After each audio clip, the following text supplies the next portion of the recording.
வணக்கம் மக்களே.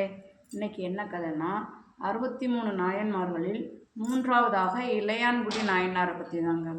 இவர் இளையான்குடி ஊரில் அவதரிச்சாருங்க. இவர் சிவபெருமான் மீது மிகுந்த பக்தி உள்ளவராக இருப்பார். அப்போ என்ன செய்வார்னா, சிவனடியார்களை பூரா அழைத்து வீட்டுக்கு நல்விருந்து கொடுப்பாருங்க. அப்படி இருக்கும்போது அவர் எந்த சிவனடியார் வந்தாலுமே அழைத்துட்டு கொடுப்பாரு. அப்படி இருக்கும்போது அவர் என்ன செஞ்சுருக்காரு, இப்படி அவர் சிவனடியார்களுக்கெல்லாம் கொடுக்கும்போது அவருக்கு செல்வம் ரொம்ப பெருகிருச்சு. செல்வம் பெருகினோடனே அப்போ வறுமையிலும் இவர் என்ன செய்யணும் அப்படிங்கிறதுக்காக இவரை உணர்த்தணுங்கிறதுக்காக அவர் என்ன செஞ்சுருக்காரு, சிவபெருமான் ஒரு விளையாட்டு விளையாட ஆரம்பிச்சிடுவார்ல. இப்போ வறுமையில் இருக்கும்போது இவர் என்ன பண்ணுறாரு அப்படின்னு பார்க்கணுங்கிறதுக்காக என்ன செஞ்சுருக்காரு, செல்வத்தெல்லாம் அவர் குறைய வச்சுட்டார். செல்வத்தெல்லாம் குறைய வச்சோடனே அப்போ செல்வம் அப்படி வறுமையில் இருக்கும்போது கூட தன் வீட்டில் இருக்க பொருளை கொண்டு விற்றுனாலும் அவர் சிவனடியார்களுக்கு நல்விருந்து கொடுத்துருவார்.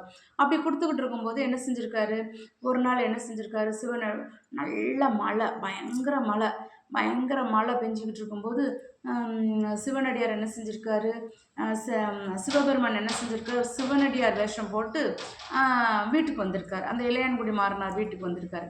இளையான்குடி மாறனார் வீட்டுக்கு வந்தப்போ இவர் என்ன செஞ்சுருக்கார், மழையில் நனைஞ்சிட்டு வராதுன்னு சொல்லி வேகமாக அவங்களும் அவங்க மனைவி ஈர துணியெல்லாம் நீக்கி உலர்த்தி அவரை காய வச்சு அன்பாக உட்கார வச்சுட்டார். உட்கார வச்சோடனே சரி அவர் எல்லாம் தூக்கி வச்சாச்சு. அப்போ அன்னைக்கு இங்கே அவங்க 2 பேருக்குமே உணவு இல்லாமல் இளையான்குடி மாறினாரும் அவர் மனைவியும் உணவு இல்லாமல் பட்னியாக தான் இருந்திருக்காங்க. அன்னைக்கு இங்கே தான் சிவபெருமான் வந்திருக்காரு. அப்போ என்ன செய்கிறது, இவருக்கு சாப்பாடு கொடுக்கணுமே, என்ன பண்ணுறது, சிவனடியார் வந்திருக்காரு அப்படின்னு சொல்லி யோசிச்சுக்கிட்டே இருக்கார். அப்போ மனைவிட்ட போய் கேட்குறாரு, உணவுக்கு என்ன செய்யன்றிருக்காரு.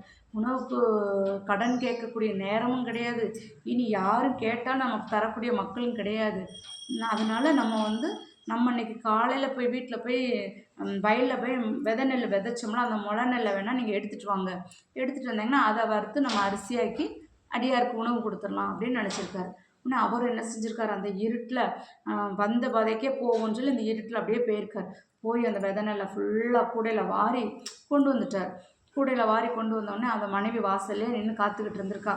உடனே அந்த மனைவி என்ன செஞ்சுருக்கா, ஆசையோடு அதை வாங்கி கழுவி எல்லாம் செஞ்சு அதை வறுக்கணும். பார்த்தீங்களா, வறுக்கிறதுக்கு விறகு இல்லை.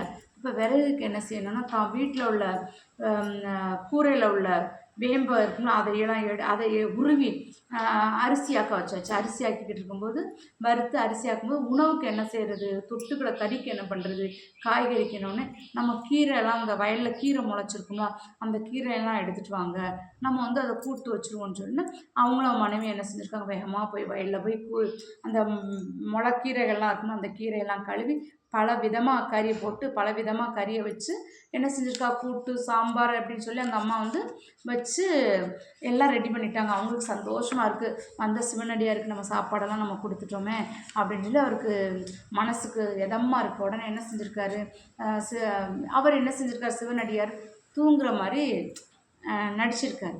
உடனே தூங்குற மாதிரி நடித்தோடனே இவங்க போய் 2 பேரும் போய் சிவனடியாரை போய் எழுப்புறாங்க. எழுப்புன உடனே அவர் என்ன செஞ்சுருக்காரு, சிவபெருமான் ஜோதி வடிவத்தில் காட்சி கொடுத்துருக்காங்க. சிவபெருமான் ஜோதி வடிவத்தில் காட்சி கொடுத்தோன்னா 2 பேருக்கும் உடம்புலாம் புல்லரிச்சிருச்சு.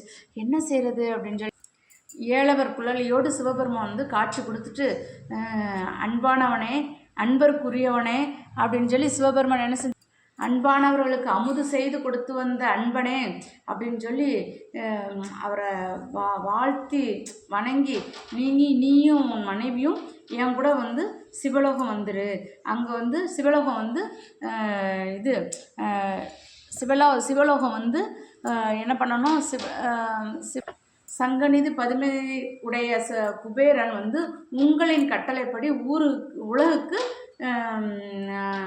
உலகுக்கு இந்த நிதியை வழங்குவார் அப்படின்னு சொல்லி சிவபெருமான் காட்சி கொடுத்துருந்தார். காட்சி கொடுத்தோடனே இவங்க 2 பேரும் சேர்ந்து சிவலோகம் எங்களோட நீங்கள் வந்துடுங்க அப்படின்னு சொன்னார். இதுதாங்க இளையான்குடி மாறனாரோட கதை. அதாவது தான் வறுமையில் இருக்கும்போதும் கூட, செல்வத்தில் இருக்கும்போதும் சரி தான், வறுமையில் இருக்கும்போது சரி, நாம் செய்யக்கூடிய தொண்டினை எப்பொழுதுமே கரெக்டாக செய்யணும் அப்படிங்கிறது தாங்க சிவபெருமானுக்கு இந்த இளையான்குடி மாறனார் சிவபெருமான் உலகறிய மக்களுக்கு காட்சி மாதிரி கொடுத்து இது ஒரு விளையாட்டாக விளையாடி காட்சி கொடுத்துருக்காருங்க. மீண்டும் ஒரு நல்ல பதிவுடன் உங்களை சந்திக்கிறேன். நன்றி, வணக்கம், வாழ்க வளமுடன்.